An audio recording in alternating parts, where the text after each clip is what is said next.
dahil ang ating microphone. So, na-direct na po yan. Okay, so welcome to our church! So, minsan po kasi akala natin, no, huli na po ang lahat. Parang, very time sa buhay natin, parang it's too late, no? Late na sa buhay, late na sa pangarap, late na kay Lord. Pero, ngayong umaga, ipapakita po sa atin ang salita ng Diyos na kahit huli na ang hininga natin, even to the last breath ng buhay natin, may pag-asa sa Panginoon Jesus. Amen. Sabi mo sa katabi mo, may pag-asa pa. May pag-asa pa. Okay? Hindi na po sa pag-asa ang pag-asa, kundi na sa Panginoon. Kapag po ang Diyos natin, no? Kapag ang Diyos po na kinikilala natin ay extraordinary, there is always hope in Him. So, ang tanong ko ngayong umaga, kung bibigyan ka ni Lord ng isang huling minuto, no? Halimbawa, bibigyan ka ni Lord ng last minute.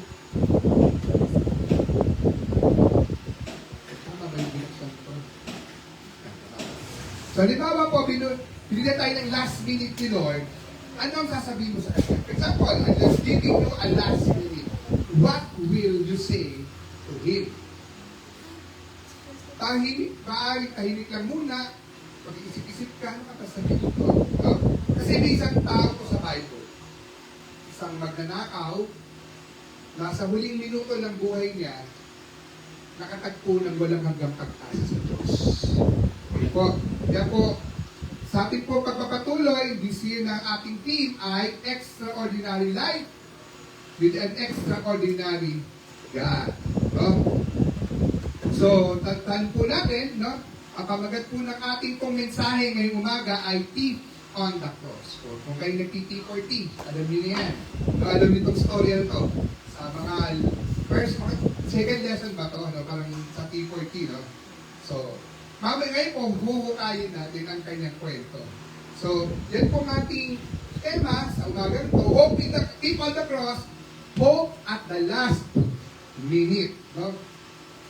So, ang ating pong pinaka gusto ditong patutunan ay yung pong biyaya na inaalok ng Panginoon ay na pag-asa kahit po sa pinaka huli natin ang hininga ay available. Even to your last breath, available yung hope and grace na ito ng Diyos. Amen? So, kaya po ang ating pong kwento na to ng ating pong pag-aaralan, makita ninyo that grace is always a saving grace. Ang grace ay nagliligtas sa bawat isa. So let's read our key verse for today that will be found sa Lucas 23, 42 hanggang 43. Pwede po ba tayo lahat ay tumayo? Di na paggalang po na pagbasa ng kanyang salita. No, ating pong basahin sa kaisata. At sinabi pa nito, Jesus, palalahanin mo ako kapag naghaharing ka na. Sumagot si Jesus, sinasabi ko sa iyo, sasama ka ngayon sa paraiso. Lucas 23, 42 hanggang 43. Direktada po ng Diyos ang pagkabasa ng kanyang salita. Tayo po lahat ay makakaupo na.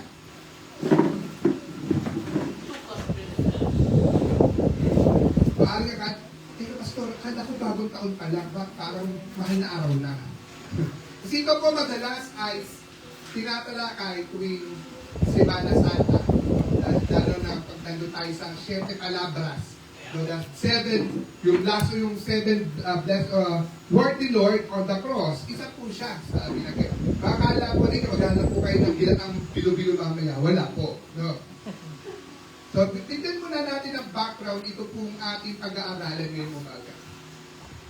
Ito pong gano'n na to, gusto ko makita natin yung setting muna. Ano yung setting ng kwento ito? Tandaan natin, ito ay panahon na nasaan ang Panginoong Jesus ay nakapako sa krus, doon po sa Golgotha. No? Yung pong, tandaan po natin, pag po crucifixion, okay, kasi akala ng marami, lalo na sa modern time, parang ang pagpapako sa krus ay parang isang napakagrandosong bagay. Sa totoo lang, sa panahon po ni Kristo, ito po ang isang nakahihiyang kamatayan.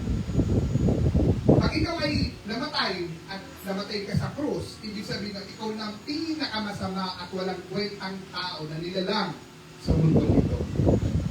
So, ang napaparusahan lang ng crucifixion ay yung mga gumagawa ng heinous crime, mga karumaltuhan. Okay? So, bigyan po ng setting, no? So, ito po ang pinakamalupit at pinakanakahihiya parusa during this time. At para po sa pagkiramasamang kriminal at kaaway ng Estado, ng gobyerno. So, sa konteksto ng Israel, no, tandaan natin, ang Israel this time ay naghahantay ng isang Messiah o tagapagligtas. At ang hinantay nila ay isang hari, no? Ay isang hari na magdadala sa kanila, mag-aalis sa kanila sa pagkakaalipin sa Roma.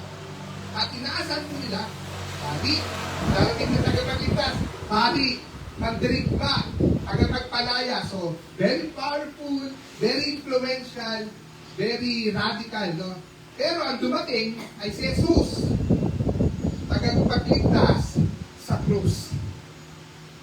So isipin nyo, pag ikaw yung Israelita this time, hindi yan yung inintay namin.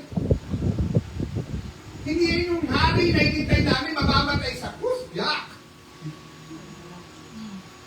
Yan pa yung hari ng isang nakakaya naman. Are you getting that point? Yes. Kaya po ito, yung gusto ko doon tayo pupunta. Kaya na, di ba kung kayo nag-SOAP, naiintindihan nyo na. Bakit lagi ko binibigay yung konteksto? Malinaw po. Kaya kung matin kayo, kaya pag Wednesday, matin kayo, para lalo nyo na-enjoy. Kaya that's very important why we give the context para we enjoy the verses. Tama po? So, tanong po natin, sino po ba yung kriminal sa krus? Sa original na wika, ang salitang ginamit dito, ay tumutukoy po sa mga mabibigat na kriminal. Hindi po simpleng magnanakaw, hindi rin po maaaring mga rebelde o mamamatay tao na lumalaban po sa kapangyarihan ng Roma. Sila po yung mga rebelde. Ibig sabihin, ang mga kriminal na ito ay mga hindi inosente. They're not innocent of any crime. Hindi sila napagtripan ng itapon lang doon. Hindi sila biktima ng maling paratang. Hindi sila call guy. Sila po ay totoong may sana. Totoong karapat-dapat sa parusa ayon sa batas ng tao. Pero mabilisan lang po, mali po isipin, ito po ay si Dimas at Hestas. Wala po kasi kayo mababasa sa Bible na Dimas at Hestas. Wala po sa Bible si Dimas at Hestas. Wala po pangalan. Kasi sinadya po na hindi sila pangalanan sa Bible. Kaya lang, eventually, nagkaroon pa ng bigla ng pangalan. Diba? Dimas, Hestas. Pero totoo lang, wala po sa Bible. So, ano pong linawin ito? Ito baka kasi, si Dimas yan, Hestas. So, kung nandun tayo sa totoo, huwag tayo sa fake news. Amen? Ayan, doon po tayo sa totoo lang. So, bakit po mahalaga ito pong mensahe ng biyaya na ito? Kasi, sorry, masyado naman ako. Napabilis na. Sige po, bakit po mahalaga ang... Okay, sige, mamaya. So, bakit po mahalaga? Kasi po, isa sa kanila po ay nanlait, inilait, at hinamon yung isang magnanakaw, nilait si Jesus at hinamon niya Jesus. Hinihin niya ang pagliligtas na walang pagsisisi. Walang pagkilala sa kasalanan niya. Ang gusto lang niya, ligtas siya. Walang pag-amin na kasalanan. Ang isa naman ay nakikita yung katotohanan. So yung isa, nakakita siya ng katotohanan. Tandaan po natin yan. Kinikilala niya ang sarili niya na siya ay may kasalanan. Yes. Tapos ipinagtanggol po na si Jesus ay walang sala. At tumawag kay Jesus, hindi bilang taong walang kasalanan, kundi bilang hari. So, di ba, nag-gets natin? So, hindi na niya tinawag si Jesus na bilang isang tao walang kasalanan, kundi kinilala niya si Jesus bilang isang hari. Ano po yung theological significance ito? Bakit po ito mahalaga in theological sense o sa pag-aaral sa Diyos? Tandaan po natin, makita natin dito, yung grace. Ipinapakita ng kwentong na ito na ang biyaya ng Diyos. Yung anong biyaya? Grace. Oh, Regalo. very good. Ano yung biyaya? Regalo. Ito ay kaloob. Okay? Regalo. Ulitin natin. Ang ano po ang grace? Regalo. Nagkakaintindihan na tayo. No? So, ang biyaya o regalo o kaloob ng Diyos ay hindi po, anong regalo yun? Ng kaligtasan. Okay? So, ang biyaya ng Diyos, hindi po yan nakabase sa haba ng buhay na binago tayo ng Diyos. Kundi sa tunay na pananampalataya sa Diyos. Kung ikaw ay tunay na nagtitiwala, nananampalataya kay Kristo Jesus kung sa ginawa niya sa krus ng Kalbaryo ay sapat at ganap para sa ating kasalanan, tayo po ay makatatanggap ng biyaya ng Diyos na kaligtasan. Ganun lang po kasimple. So sa kasaysayan ng Israel, yung krus na simbolo po yan ng sumpa. Tuwan-tuwa tayo pag sumasabit pa ng krus, di ba? Pero sa totoo lang, yan po ay sumpa.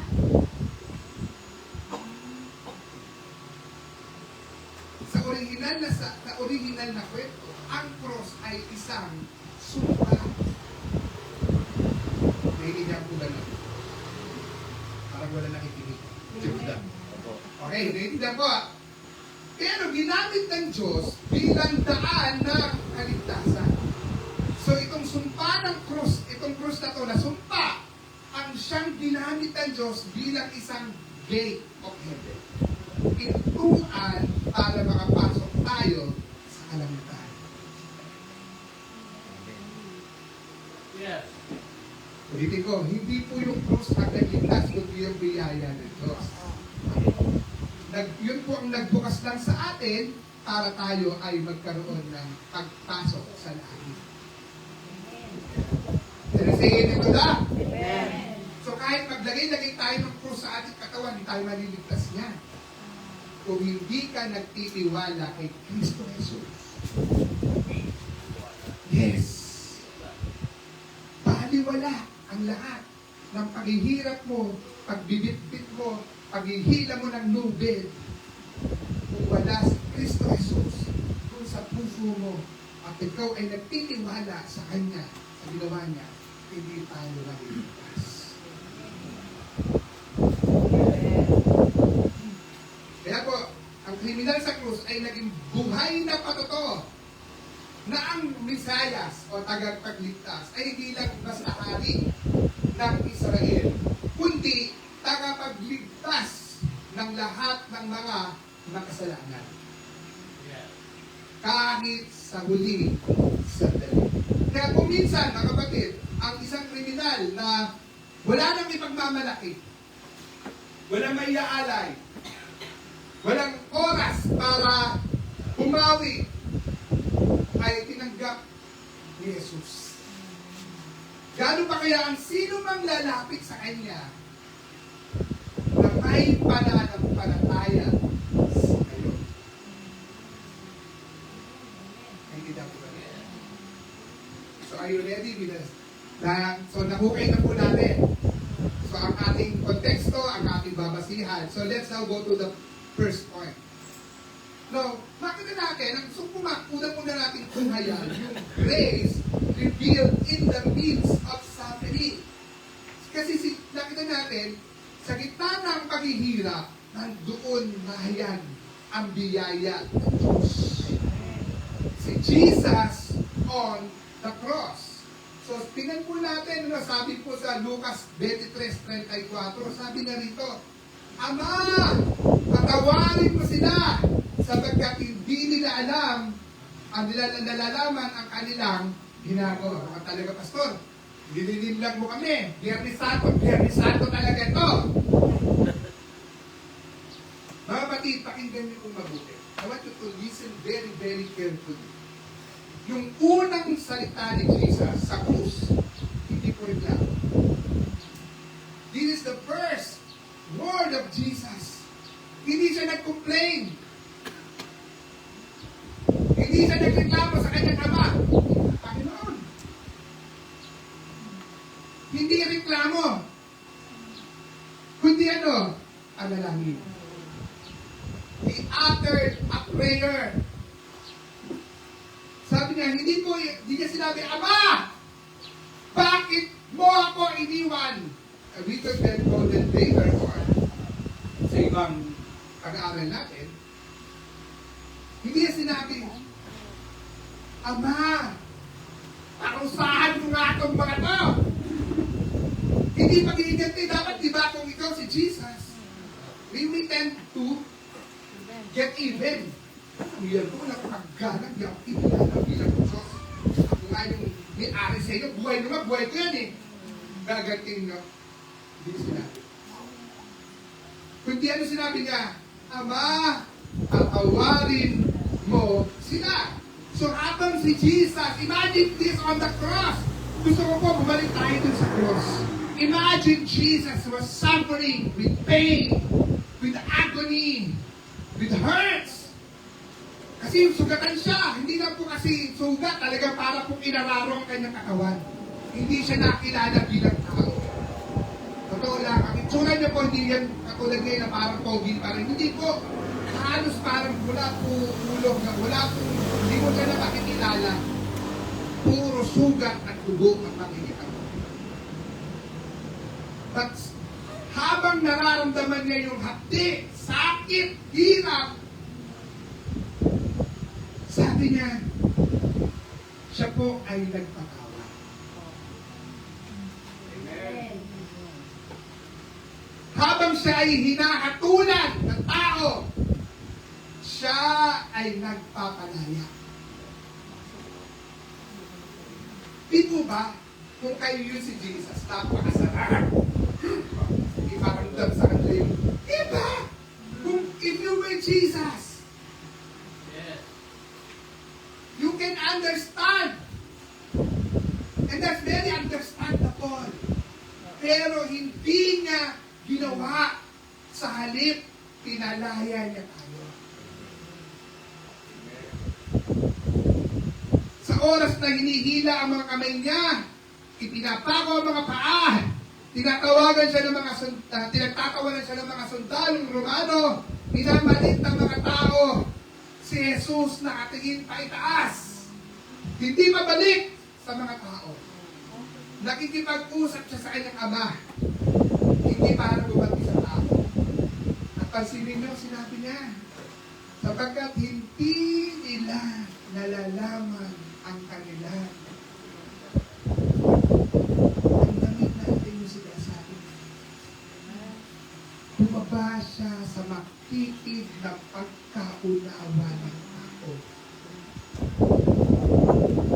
Siya ang bumaba kung paano mag-isip.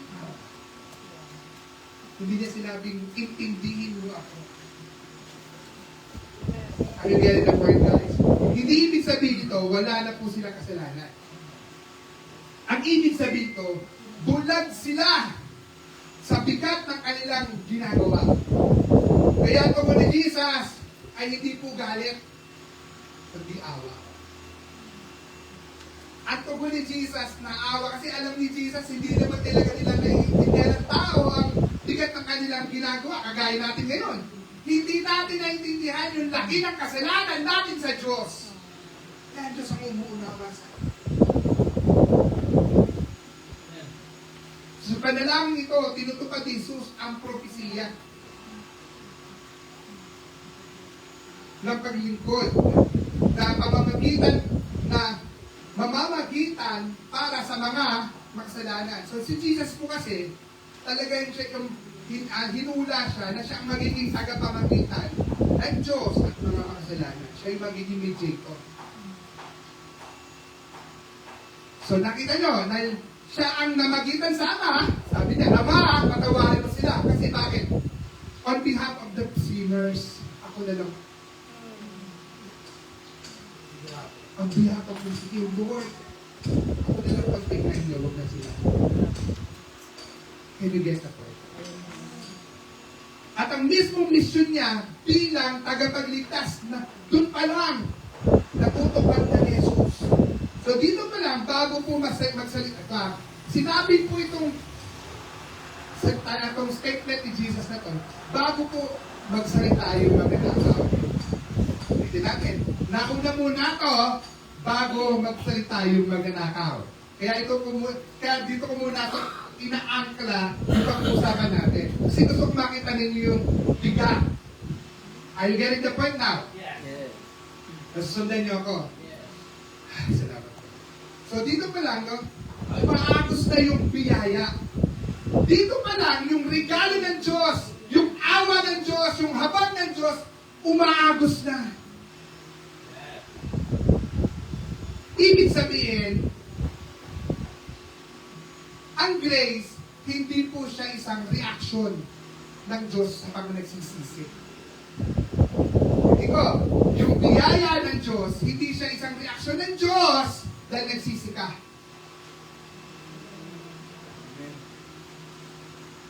O ba? Kundi, inisyatiba ito ng Diyos. Okay? Nakikinda po ba natin?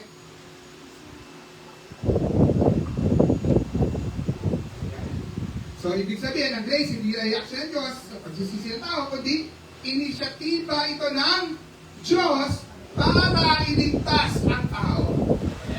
God's initiative doon. Diba? So, hindi ito reaction. Ang Diyos ito, nauna ang Diyos bago tayo.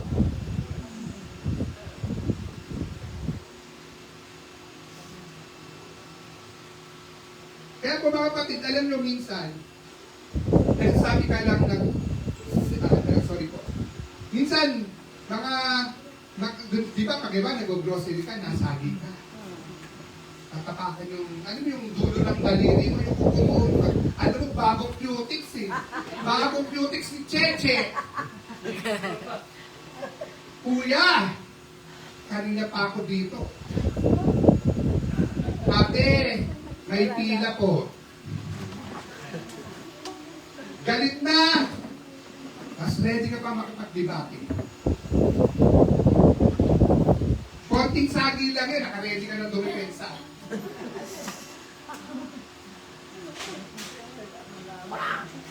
Si Jesus, hindi lang nasagi, ipinako sa krus. Hindi lang basta napakong napilit. Nakabaon yun. At sabi niya, Ama, patawarin mo sila. Mga kapatid, ibang level yan. Hindi yan normal. Hindi yan human instinct. It's a divine grace. Yung biyaya na yan, galing sa Diyos, dahil hindi kaya ng tao. Diyos lang makagamit. Diyos lang ang makapagbibigay. Ito ang gusto ko marinig ninyo. Kung ang unang reaksyon ni Jesus sa kasalanan ng tao ay pagpapatawad, gano'n pa kaya kahanda niyang ibigay sa taong lumalapit sa Kanya ng may pagsisisi. Bago pa humingi ng tawad ang magnanakaw, nakapag-pray na si Jesus. Again, kita niyo yung relasyon. Bago pa humingi ng tawad yung magnanakaw, bago siya magsisi, nag-pray na si Jesus. Para sa magnanakaw. Kaya po, bago pa tayo mabago, inibig tayo ng Diyos. Kasi habang tayo makasalanan pa, inibig na tayo. Kaya makita natin dito, extraordinary grace flows from extraordinary God. Yung hindi pangkaraniwang biyaya, dumadalo yan sa hindi pangkaraniwang Diyos. Hindi po dahil mabait ang tao, kaya mabuti ang Diyos. Kundi dahil mabuti ang Diyos. Ngayon, na kung ganito ang puso ni Jesus, sa gitna ng matinding sakit, kung ganito ang biyaya, habang siya po ay nakapako, no? Ano kaya ang kaya niyang gawin sa isang pusong handang magsabi na, Panginoon, may kasalanan po ako. At doon papasok ang susunod na eksena. Isang kriminal na biglang nakakita na katotohanan. Let's go to point 2. Grace opens eyes to true reality. So yung biyaya ng Diyos na to, kapag ito'y naintindihan mo, magbubukas sa iyong mata ng isang katotohanan tungkol kung sino ang Diyos. Hindi dahil mababait ang tao, kundi mabuti ang Diyos. Sabi po sa Lucas 23:40 hanggang 41, hindi ka ba natatakot sa Diyos? Kasi nga, yung nung una, inaalipusta na yung sinkang Panginoon, di ba? Ito yung sagot ng isang kriminal dun sa isang kapwa niya kriminal. Sabi niya, hindi ka ba natatakot sa Diyos? Pareho tayong hinahatulan, ngunit tayo tumatanggap ng parusang nararapat sa ating mga ginawa. Ngunit ang tao ito ay walang ginawa masama. Mga kapatid, dito nagkaroon po ng biglang liwanag sa gitna ng kadiliman. Habang pareho po silang nasasaktan, kapag sila, lahat silang tatlo, nasasaktan sila. Same feeling ni Jesus, even yung mga kriminal sa katabi niya, pareho. Pareho silang ganun ang sitwasyon. Magkakaiba ang naging tugon ng kanilang puso. Yung isa, naluya. Yung isa, nagsisi.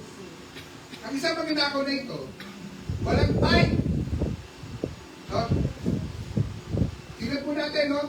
Yung magnanakaw na ito, wala po siyang time para magbago ng lifestyle. Nandun eh. Wala na siya para time na baguhin ng Lord, teka, babago muna ako. Babago na ako. Hindi po ganun. Walang baptism, walang bautismo, walang kung ano man. Walang church attendance record.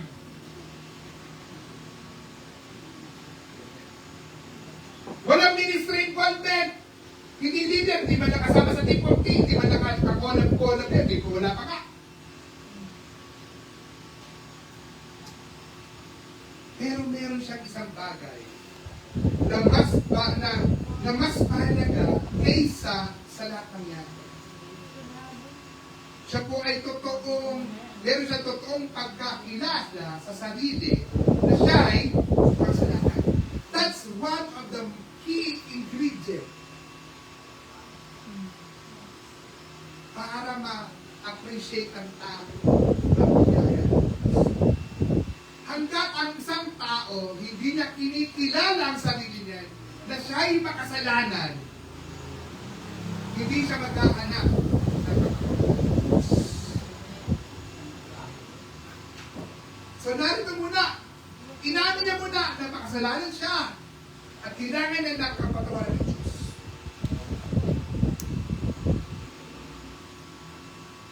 At malinaw, no?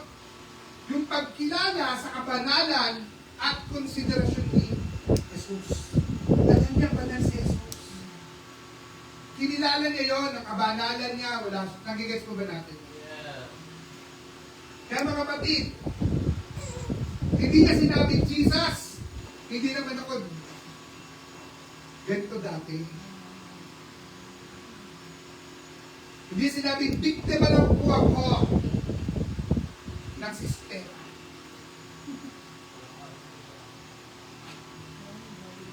Ang sabi niya, nararapat ito sa atin. Mga kapatid, ito po ang tunay na pagsisisi. Repentance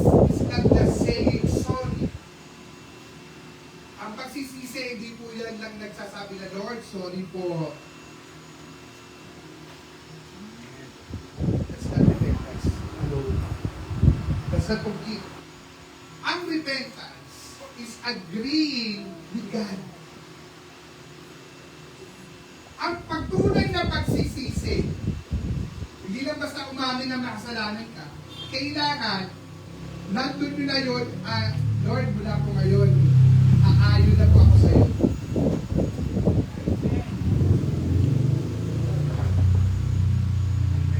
Can you say amen to that? And that's true repentance. Kailangan, ang tunay na pagsisisi, ikaw mismo, hindi ka nalalaban sa Diyos. Kasundo ka na niya. Sa lahat ng gusto niya, at sa lahat ng ayaw niya, pareho na kayo ng gusto, at pareho na kayo ng ayaw. And that's repentance. Hindi, ibig sabihin ito, sinasabi ko, Diyos, tama po kayo, mali ako. Ikaw po ay banal, ako ay makasalanan.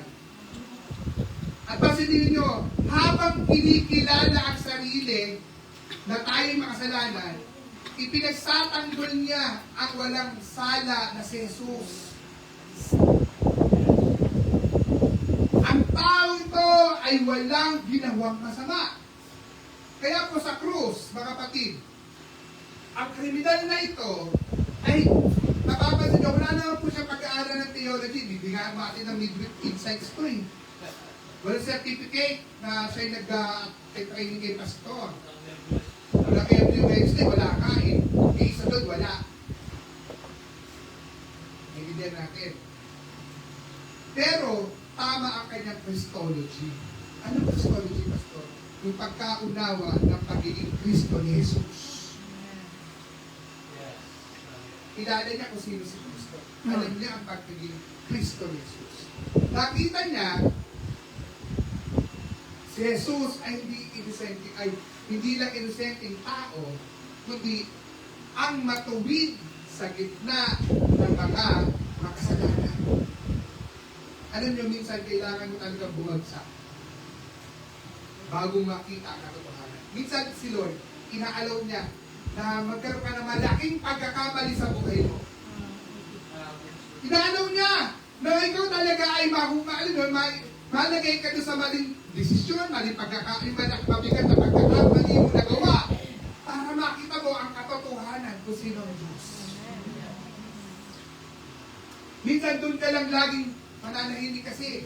Di ba, pag sa panahon na parang alam yun, doon sa panahon na meron kang naging pagkakamali sa buhay, mananahimik ka sandali, mag-iisip ka. You'll find a space and time to reflect sa ginawa mo.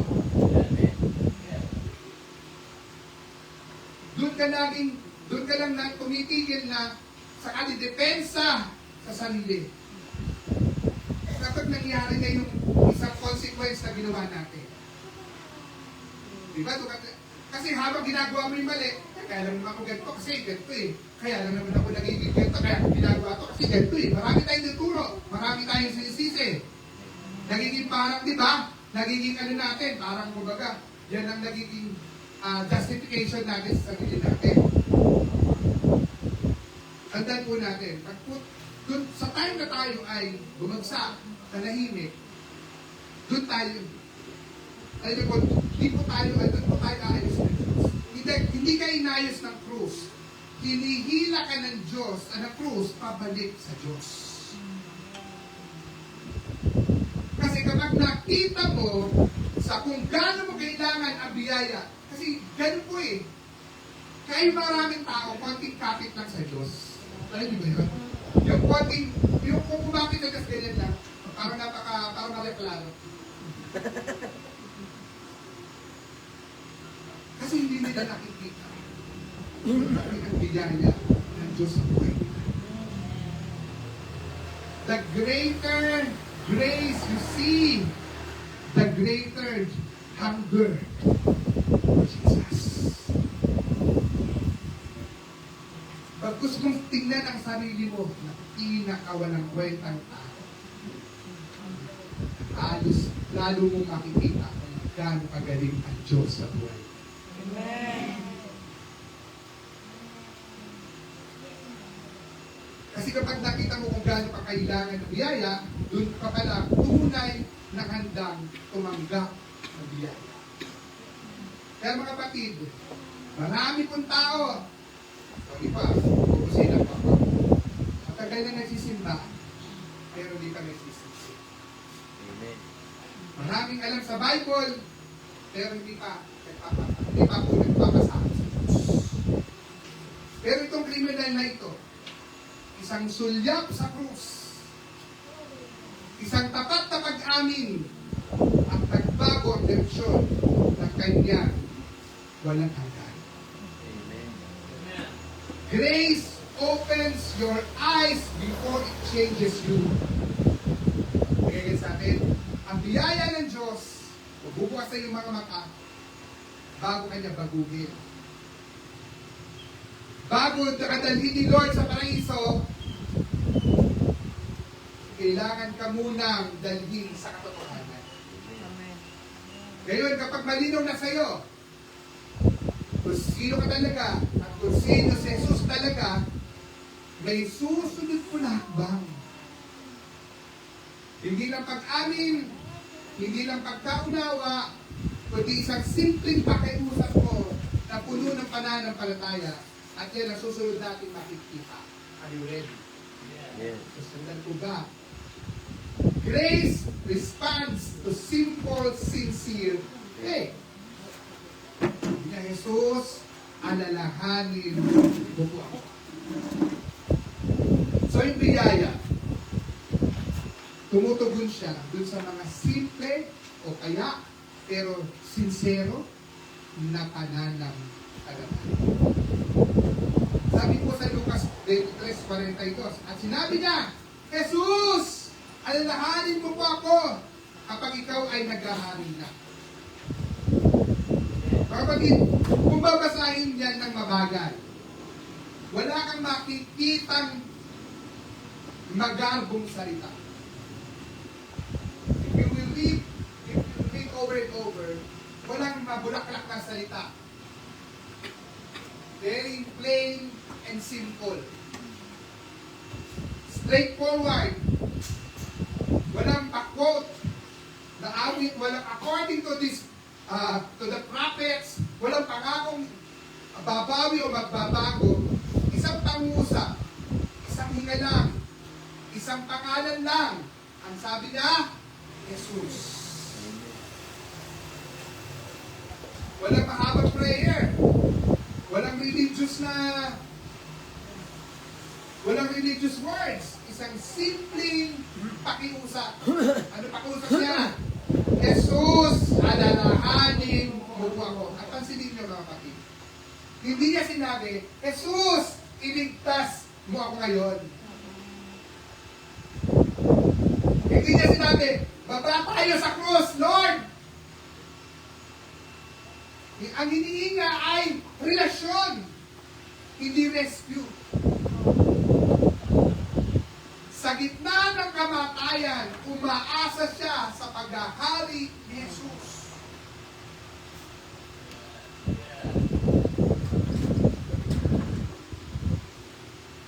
Ito, mga kapatid, ito ang pinakapayak na larawan ng pananampalataya. This is the most simplest picture of faith. Hindi ito faith sa sarili, hindi ito pananampalataya sa mabuting gawa, hindi ito pananampalataya sa isang relihiyon. Ito ay faith kay Jesus bilang isang hari. Pananampalataya, ano mo yun? Nananampalataya siya, nagtitiwala siya, yung kausap niya, hari. Di ba? Alam niya, there's a time na kung saan man siya pupunta, kung saan man yung kaharian niya, gusto niya malala siya. Matandaan lang siya. Kasi alam niya ko, ano po ako? Are you getting my point, guys? Ang tindi ng kanyang pananampalataya. Isipin niyo, kasama niya nakapako, ang tingin niya, hari. Are you getting my point? Nakukuha niyo po yung ano? Susundan niyo po. Napakatindi ng faith. Hindi siya mukhang talunan sa mata ng mundo. Nakita niya, no? nakita nung magnanakaw, sugatan ang hari. Sugatan, pero hari ang tingin niya. Nakita niya ang kahinaan. Wala magawa sa sarili that time. Pero, ang nakita niya yung kapangyarihan ni Kristo, kamatayan ang nakikita niya, pero kaharian ang natanaw niya. At doon po siya kumapit.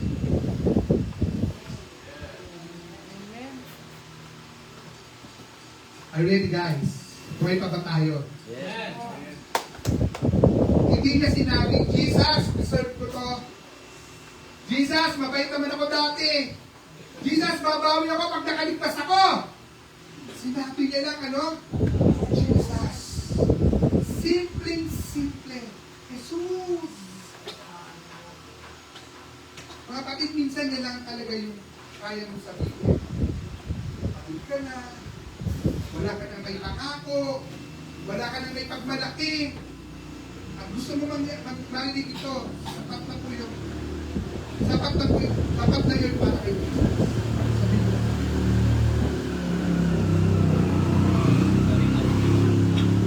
Yung, nung tipong, alam mo sa sarili mo, yung pagkakakamit mo sa pangalan ng Jesus.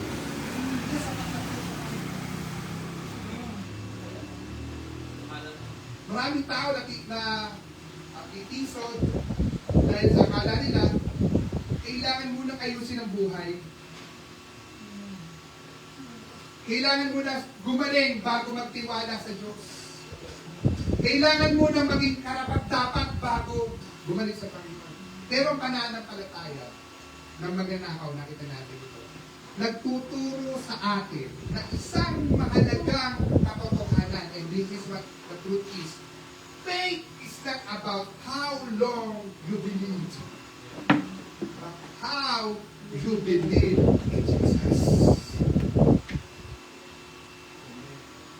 Hindi po patagalan ng pananampalataya sa Diyos, kundi yung kalidad ng pananampalataya na meron ka sa Kanya.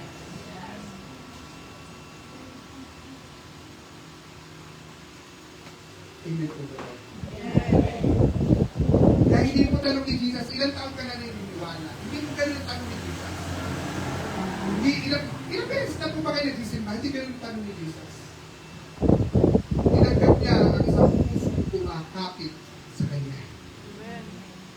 So, tandaan po natin, grace response, o tumutubo ng biyaya, not to perfect prayers. Hindi kailangan ng Diyos yung mabubulaklak na mga, hindi man ako marunong mag-prayer, pastor, hindi katulad nyo kung si Jesus hindi siya na-impress sa mga sinasabi, mga gagamitin salita. He is responding sa kung anong pagkakilala mo at pagtitiwala mo sa Kanya. Yes.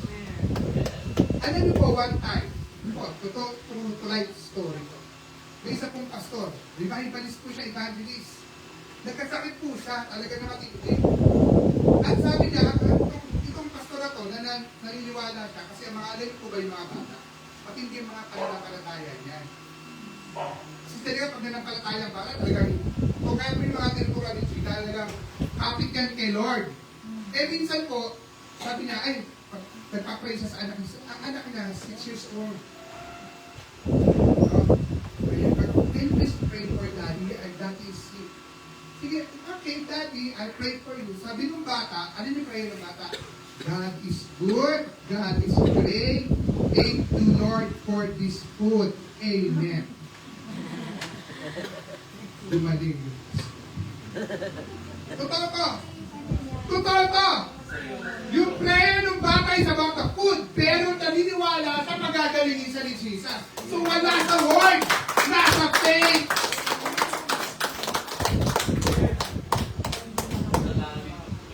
Naiintindihan po ba natin? Are you getting my point? Kaya po, hindi tumutugon ang biyaya ng Diyos. Hindi doon sa hindi ng galing ng pagkain, kundi sa sincere na faith. Hindi hinahanap ng Diyos ang tamang wording. Hinahanap niya ang pusong nagtitiwala sa Kanya.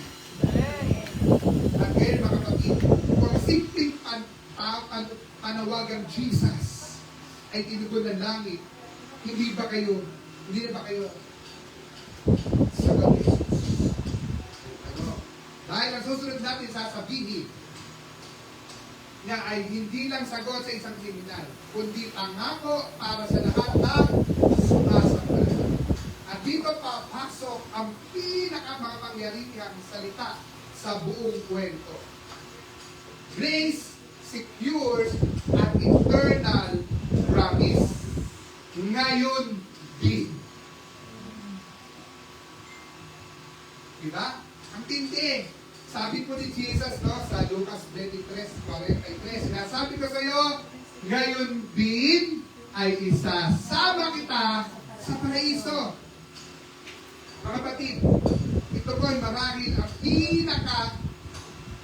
makapangyarihang pangungusap na binitawan ni Jesus habang siya ay nasa krus. Makita po natin dito. Yes. Salvation is grace alone. Through faith alone, in Christ alone. Hindi dahil mabait ang kriminal. Opo. Kundi, hindi dahil may nagawa siya, hindi dahil may oras pa siya, kundi na parang bumawi. Balikan po natin, tinan po natin, no? Sabi po dyan, sinabi ko sa iyo, nandito po yung word na ngayon. Highlight natin yung ngayon. Hindi bukas. Hindi kapag nakaalis ka na. Hindi kapag napatunayan mo na. Sinabi niya, ngayon. Ano ibig sabihin? Ang kaligtasan ay agarang biyaya. Agad-agad. The moment you put your faith in Jesus, ganun din kabilis ang kaligtasan mo. Tanggap mo agad. Amen. Hello? Hindi mo delayed reward sa huling sandali ng buhay ng kriminal. Doon mismo pumasok ang walang hanggang buhay. Kaya mga kapatid, kapag sinabi ng Diyos ngayon, hindi niya hinihintay ang readiness mo. Siya mismo ang nagbiging sapat para sa akin. Sabi doon, isasama kita. Pakinggan nito, no? Napaka-personal ng sinabi ni Jesus. Hindi sinabi ni Jesus na, pupunta ka sa paraiso. Hindi niya, tama. Hindi niya sinabi, susunod ka sa akin. Pag andun na ako, tatawagin kita. Hindi niya sinabi. Tawa niyo? Kundi, isasama kita. Hindi lang ito tungkol sa destinasyon, ito ay tungkol sa relasyon. Ibig sabihin, kung saan ako naroon ka din. Mga kapatid, ang langit ay hindi lang po sa maganda dahil walang luha. Maganda po ang langit dahil naroon ang Panginoon Jesus. Sabi dito, saan sila pupunta? Sa paraiso. Hindi sinabi, Lord, hindi, baka sa paraiso. Hindi niya sinabi, sana sa paraiso. Hindi sinabi, depende kung sa paraiso tayo pupunta. Hindi po ba yun? Sabi niya, paraiso. So, ang word na ito, may katiyakan. Hindi posibilidad, kundi assurance. Hindi assumption, knowledge. Para sa isang kriminal na buong buhay ay kahihiyan. Tinapos ni Jesus ang kwento niya sa pag-asa. Walang orientation classes. Walang membership form. Walang fill up muna ito. Diretso, paraiso. Grace Express. Pero tandaan ninyo, hindi po ito shortcut. Ito ay biyaya. Salvation is by grace alone, through faith alone, in Christ alone. Hindi dahil mabait ang kriminal, hindi dahil may nagawa siya, hindi dahil may oras pa siyang bumawi, kundi dahil ang Diyos ay mabuti at si Kristo ay sapat. Amen. Na mga kapatid, kung ang huling salita ng buhay mo ay si Jesus, ang unang sasalubong sa iyo ay paraiso. Amen. At ito ang assurance ng extraordinary grace. Amen. Hindi mo kailangan hawakan ang Diyos ng mahigpit kasi siya ang kumakapit sa iyo. Amen. Amen? Kaya mga kapatid, kaya mula sa hanggang dulo ng kwentong ito, malinaw po ang mensahe. Sa krus, may biyaya umaagos. Sa pagsisisi, may may matang mabubuksan. Sa simpleng pananampalataya natin, may pangakong hindi mababawi. Amen. Are you blessed? Amen. At lahat ng ito, nagmumula po lamang sa isang extraordinary Diyos na nagbibigay ng extraordinary grace kahit sa huling hininga ng ating buhay. Tandaan po natin, extraordinary living starts with an extraordinary God. So mga kapatid, bago tayo matapos, hayaan yung ibalik po tayo sa krus. Hindi bilang kwento lang, kundi salamin ng ating puso. So sa kwentong ito, mga kapatid, tatlong uri ng tao ang nakikita natin. Una, mga taong malapit kay Jesus, pero hindi nagsisisi. Katulad ng isang kriminal, nakikita si Jesus, naririnig siya, pero sarado ang puso. Posible pa lang, malapit sa puso natin ang inlight Christian fellowship. Pero malayo pa rin ang puso natin sa Diyos. We are close with one another, lamahal natin ang bawat isa, pero hindi tayo tunay na nagmamahal. Hindi ba na yun? Pangalawa, mga taong biglang nagising sa katotohanan, katulad ng nagsising kriminal. Nakita ang sarili, nakita si Jesus, at tumigil sa pagdadahilan. Hindi niya inayos ang buhay niya, inayaan si Jesus ang magligtas sa kanya. Pangatlo, mga taong kumapit sa pangako ng biyaya. Isang simpleng panawagan lang, Jesus, alalahanin mo po ako. At tinugon ng langit ang isang salitang puno ng pag-asa, ngayon din. Amen. Kaya po, ito po yung gusto kong gawin natin aplikasyon sa ating mensahe narinig. How we will apply this for this week? Una, kung pakiramdam mo po ay huli na ang lahat, hindi ka huli para sa Diyos. Amen. Hanggang may hininga, may pag-asa. Amen. Kaya yung mga tao nasa paligid nyo, huwag sila susubukan. May pag-asa sila sa pinahin. Amen.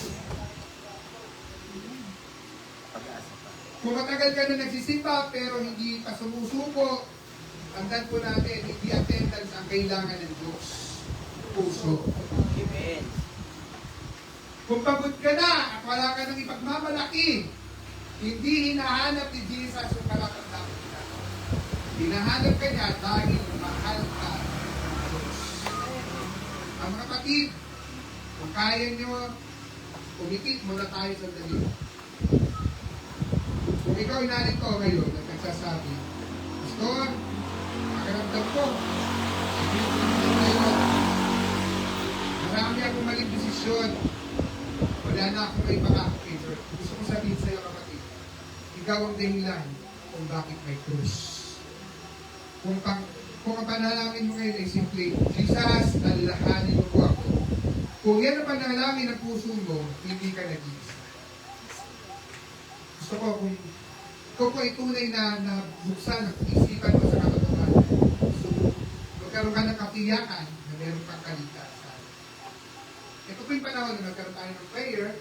Kung gusto mo magkaroon ng renewal sa Lord ng iyong pagtitiwala, pwede po kayong sumunod sa panalangin ko. Pero pag sunod ng ninyo sa panalangin ko, hindi po na kayo susunod dahil tatagilig nila ang sinasabi ko. Sasabihin nyo ang bawat salita, lalakipan nyo ng malaking pananampalataya. Panginoong Jesus, inaamin ko na kayo ay inaamin ko po Inanin ko po. na ako'y makasalanan at hindi kayang iligtas ang sarili ko. Salamat sa krus, salamat sa biyaya. Ngayon, inilalapit ko ang aking puso sa iyo. Jesus, alalahanin mo po ako. Nagtitiwala at nananampalataya ako sa iyo. Panginoong Jesus. Tinatanggap kita bilang aking Panginoon at tagapagligtas. Kaya ngayon, ang buhay ko ay iyo. In Jesus' name, Amen. So mga kapatid, kung ikaw ay team na nananampalataya, ang pangako ni Jesus ay pareho pa rin hanggang ngayon. Amen. Ngayon din, hindi bukas, hindi next year, hindi next life, hindi ngayon. Kasama tayo sa Christ. Lord, salamat po sa magandang salita mo na aming narinig. Salamat sa iyo mayamang pangako at katotohanan na inuwi sa amin. Biyaya. Kaya po ni Jesus, pagkalahin bawat isa. In Jesus' name, Amen. So mga kapatid ko, naway ang biyaya ng Panginoon Jesus, ang walang hanggang pag-ibig ng Diyos Ama, at ang kapangyarihan at patnubay na banal na Espiritu ay sumainyo ngayon at magpakailanman. Tumayo kayo at mabuhay na extraordinary dahil ang Diyos na inyong sinasamba ay extraordinary. Amen. Amen. For our church, inside of